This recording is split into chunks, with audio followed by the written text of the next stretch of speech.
جب یہ طاقتور لوگوں کے لیے کام کرتے ہیں تو سیکنڈز میں قانون بناتے ہیں، اور ایسے نہیں ہو سکتا۔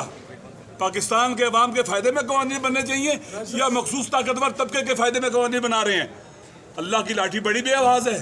پاکستان کے عوام دیکھ رہے ہیں، یہ پارلیمنٹ پاکستان کے عوام کے لیے کام نہیں کر رہی، یہ سینٹ پاکستان کے عوام کے دکھ درد بانٹنے کے لیے کام نہیں کر رہی، یہ طاقتوروں کے لیے کام کر رہی ہے۔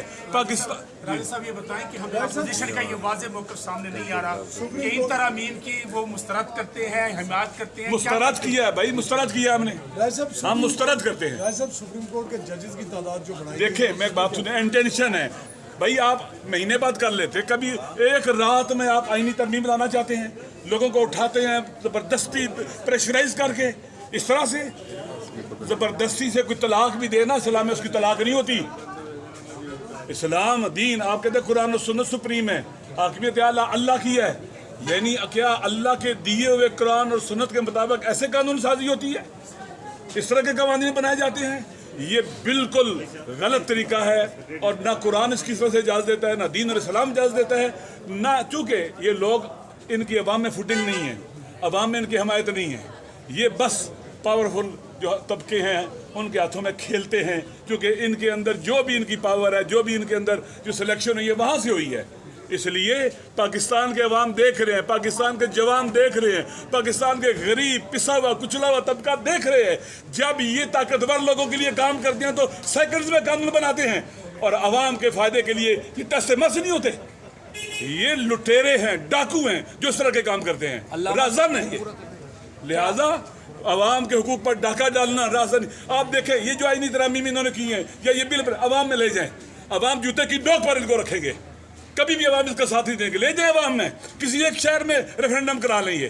پاکستان کے عوام دیکھ رہے ہیں، وہ اندھے نہیں ہیں، بہرے نہیں ہیں، اسی لیے ہر روز یہ پاکستان کے عوام کی نگاہوں میں گر رہے ہیں یہ، اور انشاءاللہ ایک دن آئے گا اس وطن پر عوام کے الیکٹڈ نمائندے حکومت کریں گے جو قرآن و سنت کے مطابق ہوں گے، اور ایسی قانون سازیاں نہیں کریں گے جس سے پاکستان کی سالمیت کو۔ انڈیا کا آرمی چیف 3 سال رہتا ہے، 1.5 ارب کے قریب آبادی ہے، پاکستان میں آپ چیف کی کیوں 5 سال کر رہے ہیں؟ کیا اس کے پیچھے حکمت ہے؟ کیا اس کے پیچھے وہ فلسفہ ہے؟ کیا اس کی دلیل ہے؟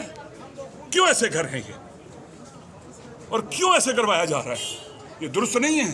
انڈیا کے اندر 4.25 ساڑھے 4 کروڑ کے پر ایک سپریم کورٹ میں جج ہے یہاں پر، اور وہاں پر میرے خیال میں 33 ہیں، اور یہاں 34 کر دیے انہوں نے۔ کیوں؟ کس لیے؟ کس کی ڈیمانڈ ہے؟ میرے خیال میں دیکھیں یہ سپریم کورٹ پر قبضہ کرنے کے لیے ہو رہا ہے، اداروں پر قبضہ کرنے کے لیے۔ خدا کے لیے پاکستان بچاؤ، پہلے پاکستان ٹوٹا تھا تو آدھا بچ گیا تھا، یہ تباہ برباد ہو گیا تو کچھ نہیں بچے گا، پھر کسی کے ہاتھ کچھ نہیں آئے گا۔ لہذا جو جس کی جگہ ہے، جو کام ہے، وہ اپنی ڈومین میں رہے، اپنا کام کرے۔ سیاست کا کام عوام کے الیکٹڈ نمائندوں کے حوالے چھوڑنا چاہیے، وہ حکومت کریں گے، وہ پاکستان کے عوام کو جواب دہ ہوں گے۔ اگر غلط فری اینڈ فیئر الیکشن کے ذریعے، آپ دیکھیں ایک کتاب ہے وائی نیشنز فیل، قومیں کیوں شکست کھاتی ہیں، تباہ برباد ہوتی ہیں، ان کے سیاسی سسٹم کمزور ہوتے ہیں، جب وہ اپنے عوام کو جواب دہ نہیں ہوتے، لہٰذا جب سیاسی سسٹم کمزور ہوتے ہیں، عوام کو جواب نہیں ہوتے، پھر معاشی سسٹم بھی تباہ برباد ہوتا ہے۔ کوئی یقین ہی نہیں کرتا اس طرح کی قانون سازی کرنے سے پاکستان کے اوپر کوئی بار میں یقین کرے گا، یہاں پر آگے انویسٹمنٹ کرے گا جہاں سیکنڈز کے اندر 3 منٹ کے اندر کئی قانون پاس ہو جاتے ہیں۔ کوئی اعتبار ہی نہیں ہے، ٹرسٹ ہی نہیں ہے پاکستان کے اوپر لوگوں کا۔ علامہ صاحب، آپ جیسا ایک طاقتور سینیٹر بے بس ہے، عوام سے کیا توقع ہے اور کیا اسٹریٹجی ہے؟ لانگ مارچ، دھرنا، آپ پارلیمان 26ویں عوام اپنے حق کے لیے اٹھنا ہوگا۔ عوام کو یہ سارے راستے بند کر رہے ہیں، ہو گئے بند، راستے بند کریں۔ عوام کے پاس کون سا راستہ ہے؟ پاکستان کے عوام کے پاس پھر یہی راستہ ہوگا کہ اس فاسد نظام کو گرائیں اور ایسا نظام لے کے جو پاکستان کے عوام کا نمائندہ نظام ہے۔ کا اگلا عمل کیا ہے اس بل کے؟ ہم اس کے خلاف ہیں، انشاءاللہ العزیز عوام تک جائیں گے، جو بھی راستے قانونی ہیں، جو آئین میں بتلایا اس پر چلیں گے، جب تک عوام کا آئین اور قانون پر اعتماد ہے۔